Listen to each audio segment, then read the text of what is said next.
Okay, so I'm gonna be doing a little addition to some of the coral. Kind of went over this. Now I'm just adding some water, not to get rid of anything, just to make the flow happen, to be consistent to what's there already. I'll zoom in a little bit. Now you can see there's kind of a flow here.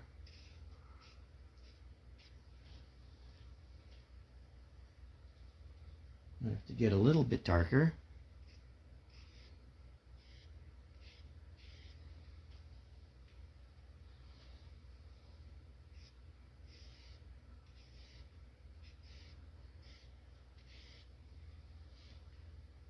Now, coral could take on many different forms. It could be somewhat something that flows, has movement. Now I'm going to zoom in a little bit.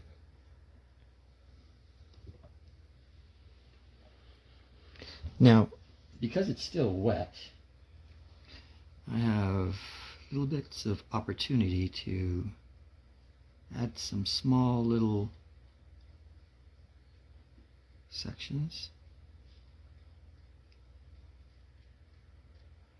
I don't want to just cover the whole thing, but it just, at this point in the process, it just looks a little bit better when it's wet on wet.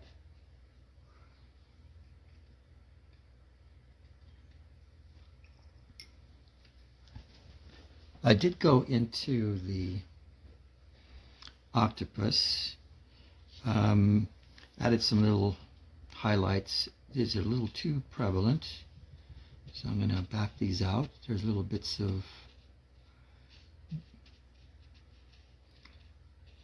a bluing effect between this too much, so there's just a hint. This is that I'm feathering stuff out.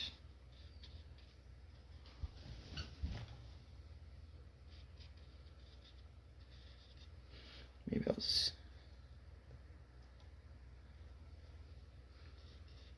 so you can see that there's just little textures of blue.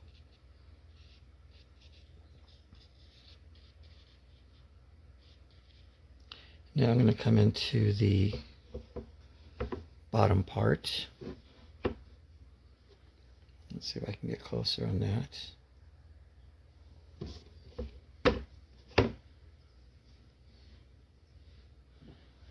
So I'm going to work the coral on this side. Again, I'm going to come in with some, now this should be a little bit more bold because that's kind of in the background. And this should have several layers.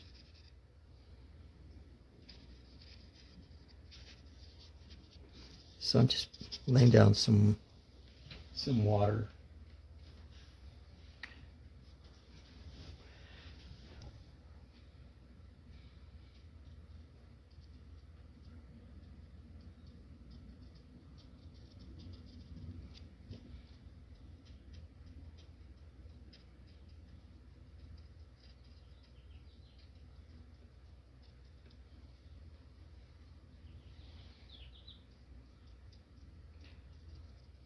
Now this is just random, whatever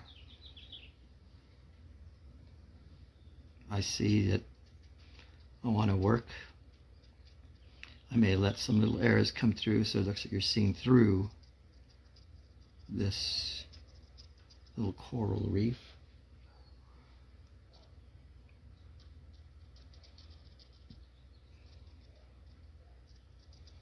And this is just a process, just doesn't say I need to stop here, I could add here, it just whatever I feel. Sometimes I'll use a napkin or actually a real sea sponge to dab to make the coral. I want it darker down here and near the Pacific Giant Octopus. It should bring this out more. Now this one has little teeny protuberances where I'm going to just barely come in. So I'll use this as a background while I'm going over it, which gives it dimension.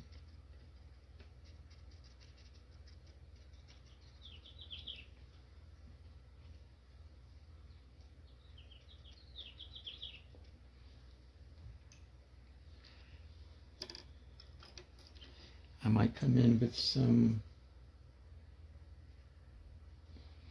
small little, oops,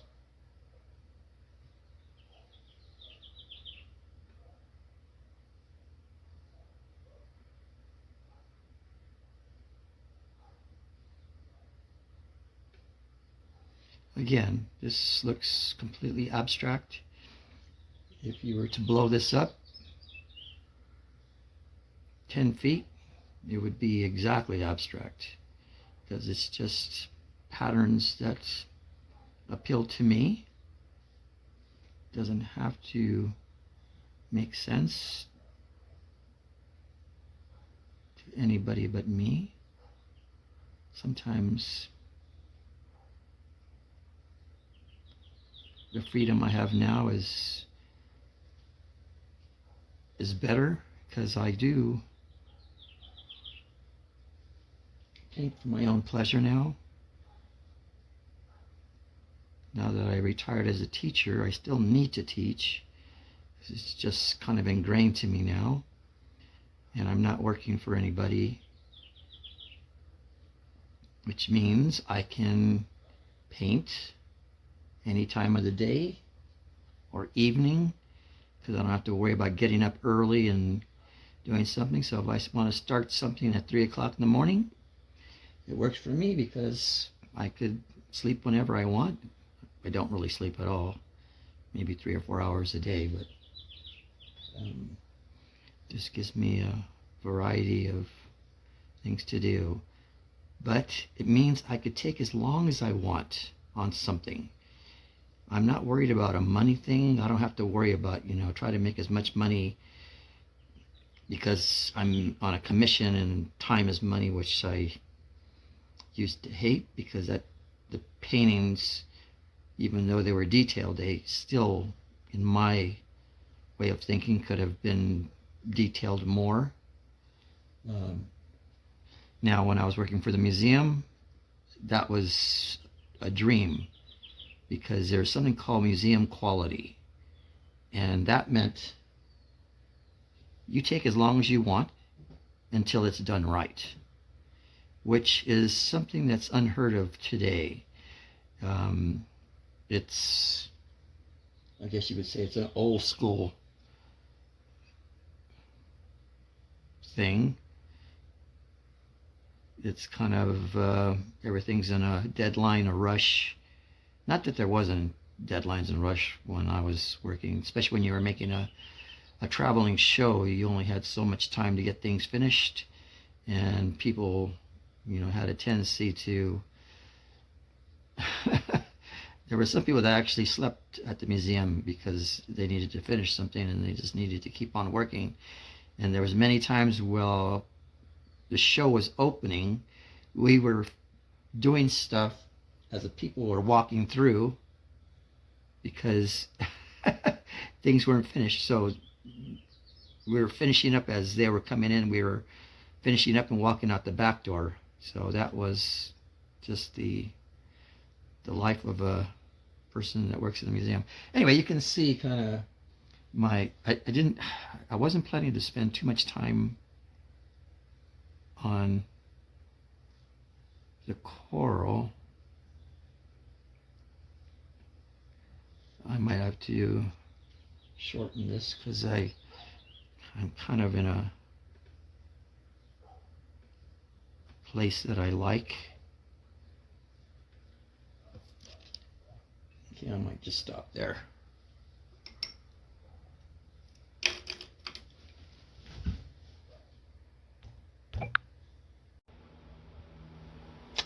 Okay, so did quite a bit of detail, kind of got most of it going. I'll explain a little bit more on this. Let me just kind of soften this a little bit.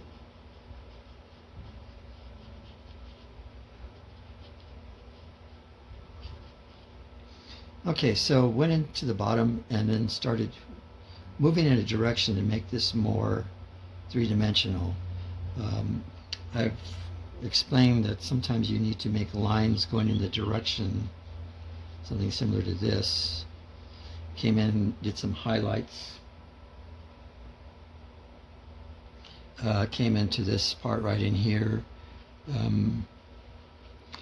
Now, unfortunately, this is going to take a lot longer, and I really don't have that much time to show everything that I'm doing. Right now, I'm just kind of adding texture layers to give it depth. This is going to get darker in here. This is going to have some more work. I just want to make a separation between the underside of the legs and the blending into, transforming into the coral of black. But I think I've given instructions of how this works and my techniques. This just, and I'm moving very quickly, so please take that in consideration. Things take a little bit longer. And this is a lot of, on this right side is a lot of foundation. It requires several more layers. Now, it does have, I'm just going to go into this a little bit so you can see my direction. Just softening the edges. And I'll come in here several times. And I'm going to zoom in just a sec. As you can see,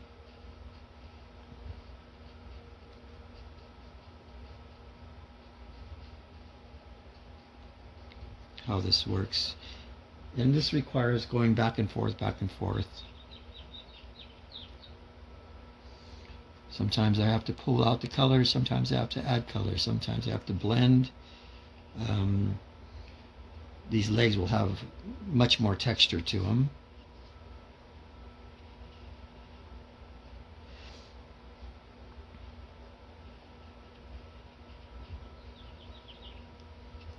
But eventually it'll make sense. So this has no texture on it, but I had to form the highlights, layers to give it form. So in other words, it just doesn't, just need a textures in it. You need to go in there and give the lights and darks and shadows so it makes sense.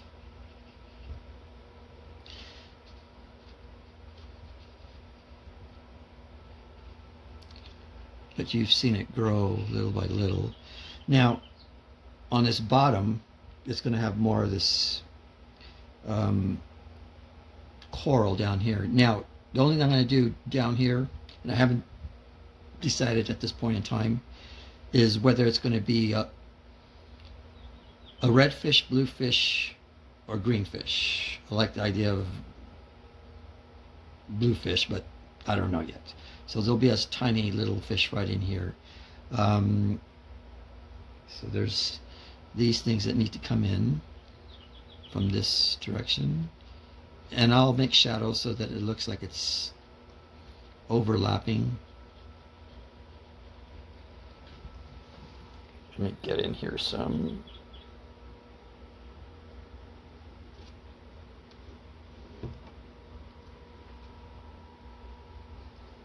So I'm pretty happy overall.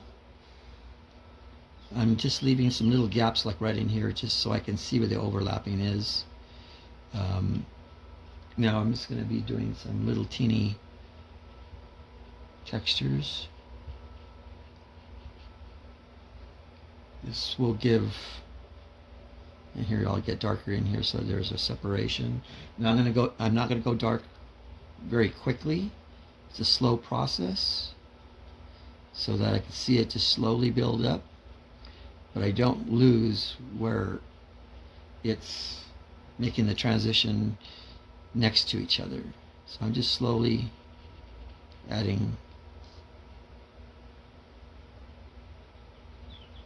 kind of a reference point. See, this has, it's just real smooth with a highlight, but that is necessary. So when I do put the texture, that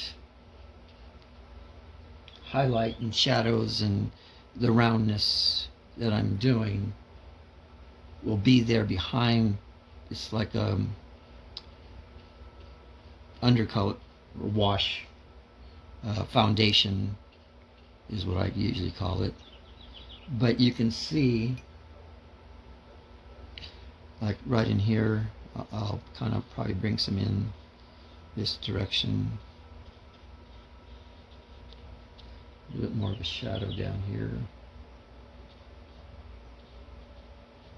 Like I said, I don't want to go too dark too quick. This is a slow process of going in and out until it starts to make sense to me. Alexa, cancel.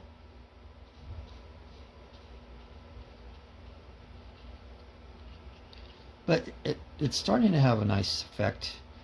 I don't think you'll ever see that it's like maybe 80% right now, but that extra 20% is the hardest, because that is when I spend more time where it's 50% looking for things and just doing fine tuning, and it's just these slight little things that, you know, it's.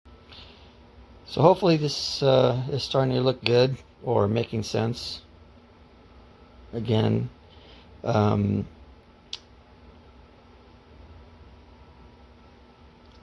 so I'm going to just take it off and just do another scan.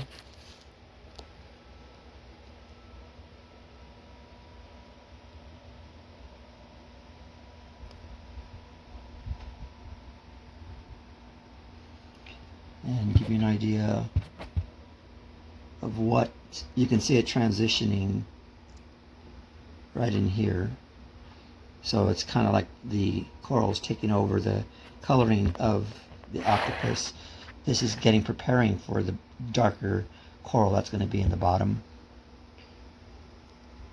Anyway, so overall I'm quite pleased. Hello, I'm Steve Melendres, a model maker, illustrator, scientific illustrator, sculptor, design natural history museum in Los Angeles. Done a lot of different things, but I'm going to be doing watercolor demonstrations of the techniques I've developed over the years, and it's going to go from a lot of different directions. And also I'm going to be doing videos, I call them video posters for my daughter, so a lot of stuff that I can leave to my daughter about her crazy dad. So I'm taking a lot of different directions, but mainly three. So anyway, that's my introduction that I'm going to attach to everything I'm doing now, so I don't have to repeat this.